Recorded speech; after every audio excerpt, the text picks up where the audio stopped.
Mamen, isang magandang umaga sa ating lahat. Ang ganda ng sikat ng araw. Ang ganda ng kalawakan.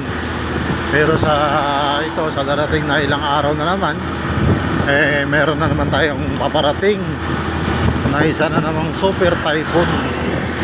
At mabuti na lang at ito ay lumihis na naman sa Cebu or Mindanao area o Mindanao region. Kasi bugbog na yung Mindanao. Pagkatapos birahin ng dalawang sunod na lindol, binira na naman sila. Pangalawa na yan si Bagyong Tino. Pangalawa na siya. Bugbog, lamog na sila doon. Sana naman yung mga